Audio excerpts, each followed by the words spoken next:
Hi friends, today we are going to solve a grid problem. So let's start it. So let us read the question. Find the largest forest cover. So imagine the field is a 2D plane. Each shell is either water or a tree. A forest is a collection of connected trees. Two trees are connected if they share a side, i.e. if they are adjacent to each other. Your task is when the information about the friend print the largest size of the forest. So in a grid, there will be trees and all the other elements present. So your job would be to print the largest size of the forest. So as you could see from this given tree, basically largest would be the value of 6 and 2 and 2, 10. The largest size would be 10. So basically you can solve this problem by using uh, let's say depth search, and you'll be using, let's see what you're going to use here. I'm not sure. So first, for this problem statement, let us take a variable. Let us name it forest grid.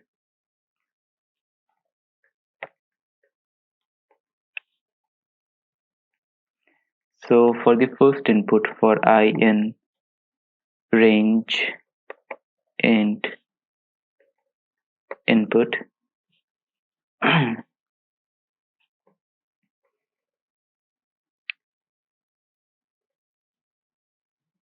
forest grid dot append, and inside append we are basically going to append the list map.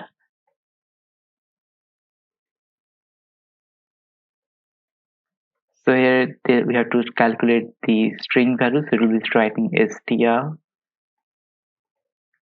input dot split, and it will be splitting by the spaces. So let us give a space. Now when you have done that, we will basically try to send this value to our function. So our function is going to be def max forest and in that forest, basically the value that we are going to pass is forest cover. Just take this.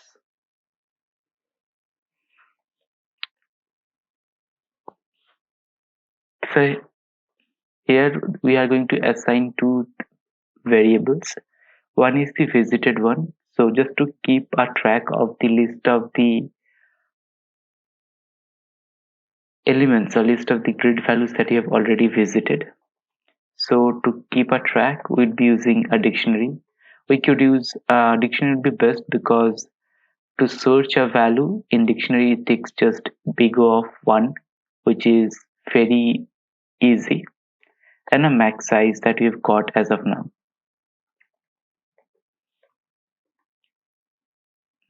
I hope this indentation.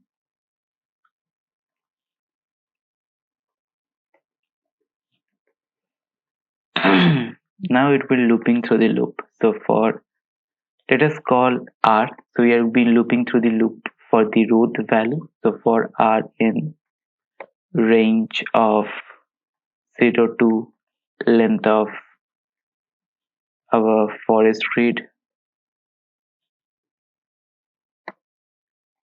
for C in range of 0 to length of forest grid comma 0. So basic idea is that so right now our forest size is like say 5n cross n, but it is not given that the forest size will always be n cross n. So there could be a situation where forest size could be n cross m. So number of rows could be 5 and the number of columns could be 6. And that is also a valid question to give. So here, instead of seemingly understanding that all the values are same, we are basically, for the first instance, we are counting how many rows are present, and for the second instances, we are counting how many elements are present in the row of 0. So that's the idea of doing this. Now we are going to choose a variable called size equal to, we will pass another function. Let us define that.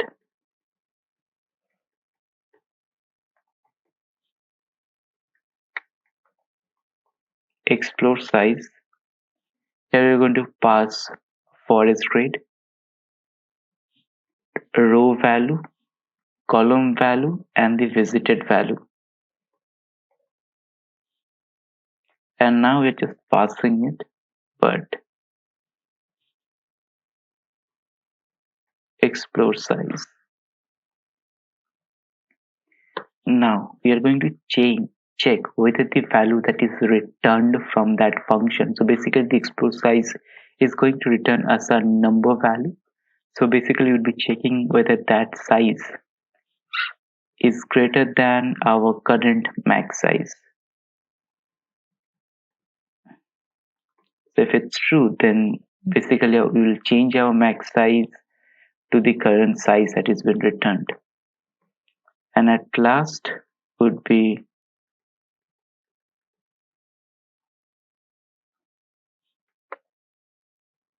return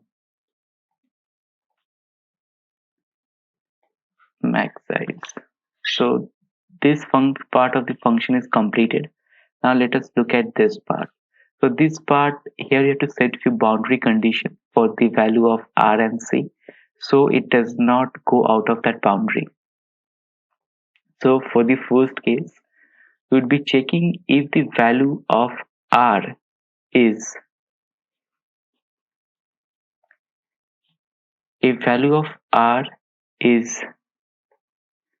greater than equal to 0 and R should be less than length of forest grade. But a thing to note that if it's okay, then it's fine. But what if the value of R is not greater than equal to 0 and R is not less than length of the forest grade? So in that case, we'll be returning just 0. Similarly for the value of C, so C should be greater than equal to 0 and R should be less than length of forest grade of 0.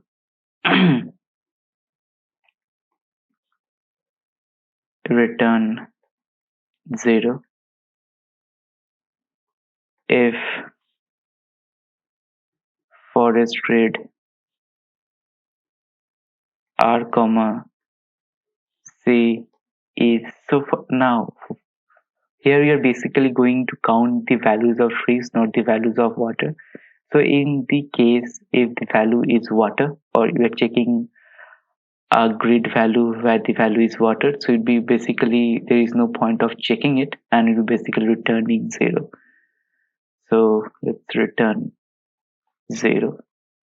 Now we have to write something. So basically we're going to calculate pos. So pos is going to be str of R. We can write any value with the combination of R and C,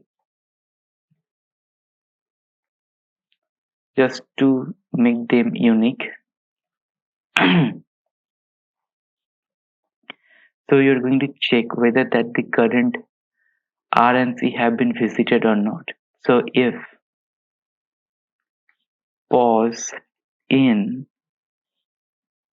visited dot keys, so that is only possible if that value is present, well, if that current row and column value has already been visited.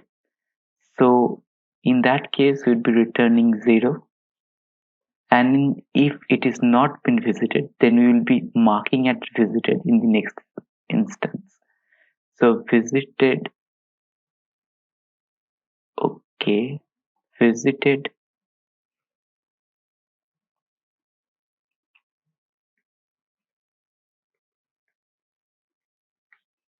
pause. So you're assigning a value to the visited is equal to true.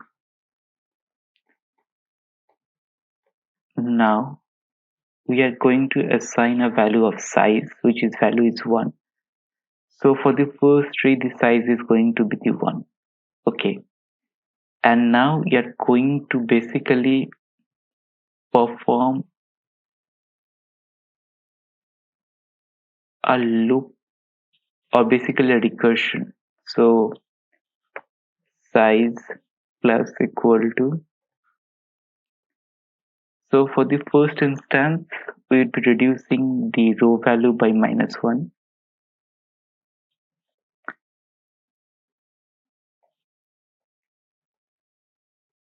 For this second instances, we'd be increasing the row value by +1.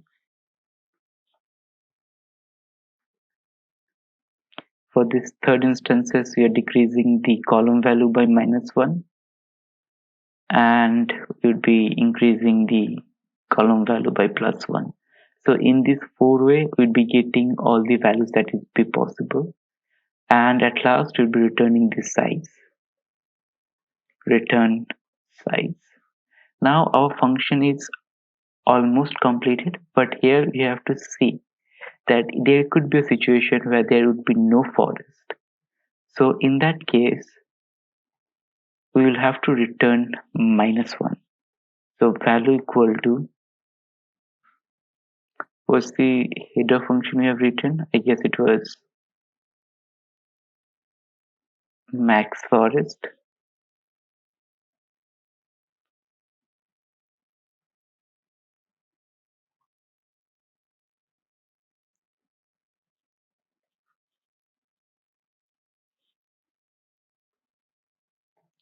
So we'll be passing that value to get the maximum value possible. So if value is greater than 0, so in that case we'll be just printing the max value, print, or sorry, we'll be printing the value, and else would be just printing -1. This is a very straightforward problem, although it is not very intuitive to understand, but if you have a proper understanding of the graph algorithm, I don't think it would be much of a difficulty. So here it says that there is an error. So let us check that. So it is saying that it's line number 22. There is an error. So let's go and check. Yeah. So here we have to do an assign equal operator. So we have been using, let's write that there should be double equal to rather than just equal to. Okay. Visited is not defined in line number 11. Let's go and check.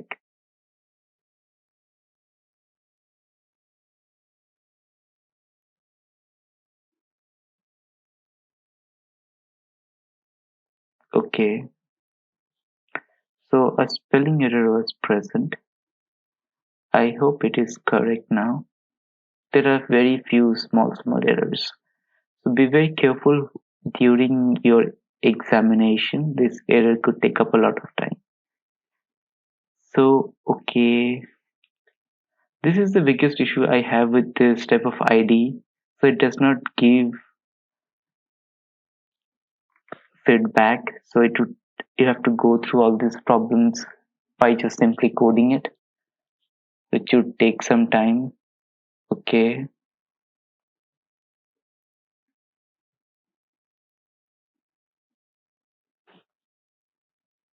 Index list out of range. Fascinating.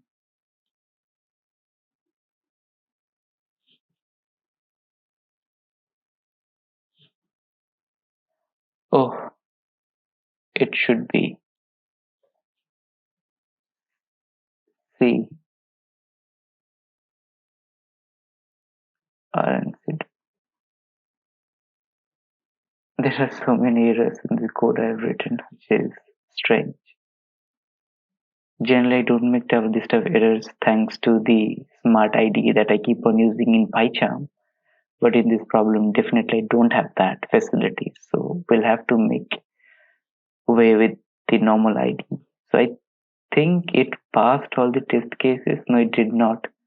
So there are few test cases it is failing. So I need to check that.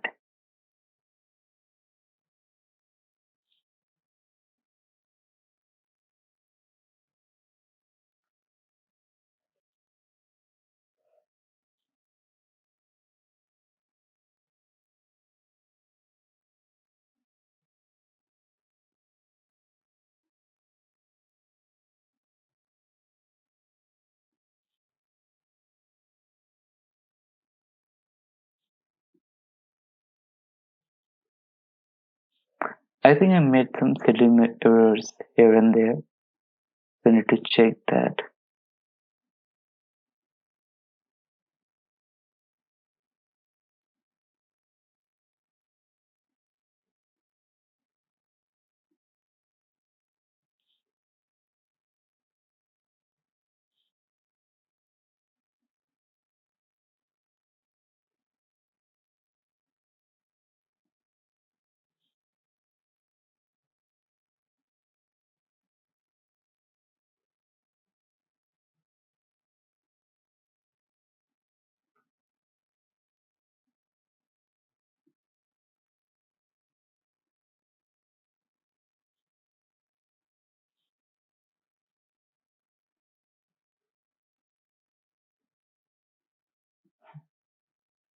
There is still this error present. So where I'm making a mistake. I'm pretty sure it would be a very, very silly kind of mistake, which I don't make. But here I'm making it. So that's a bit strange.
There is a very, very minute issue that I'm not able to find, which generally does not happen, I must say, but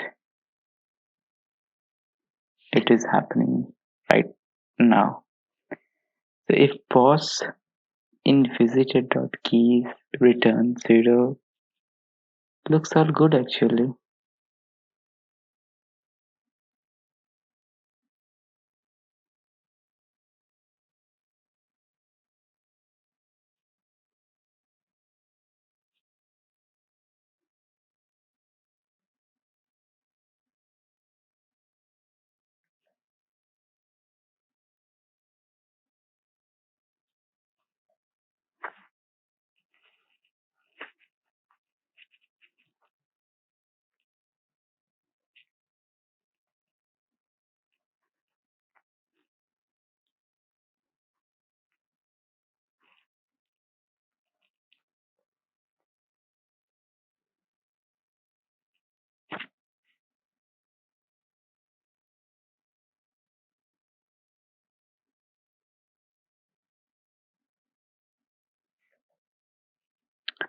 I'm not sure right now what could be the issue.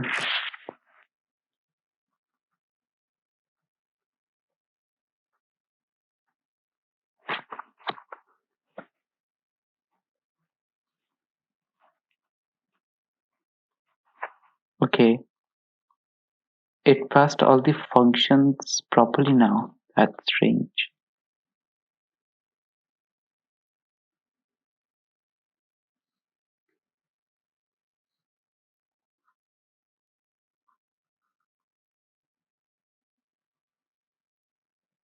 Now it is failing a few.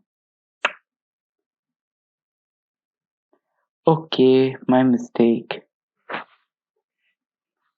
It should be just R and not R minus 1. So forgot to delete that. So that was the issue. It was causing the error in view. So I hope that it is able to solve all the problems now. So this problem is pretty interesting actually. So there could be minute detail that you could not figure it out because of the ID constraint that is given to you. So for example, in this, they're given a very boring, very unhelpful code editor to code, but it's okay actually. So many companies do prefer to use this stuff editors, even though they have a luxury of using better one, just to check the programmer's ability to solve. But for somebody who has been spoiled by using a proper IDE, it could be a disaster like I did. So I wasted more than 20 minutes for solving this small problem. So that was a bummer, but still we have been able to solve this problem after so many attempts. So thanks for watching and thanks for staying too long and thanks for completing the entire video. So that is very important. So I will provide the entire code in a GitHub link and I will post that in description so you can visit that if you require.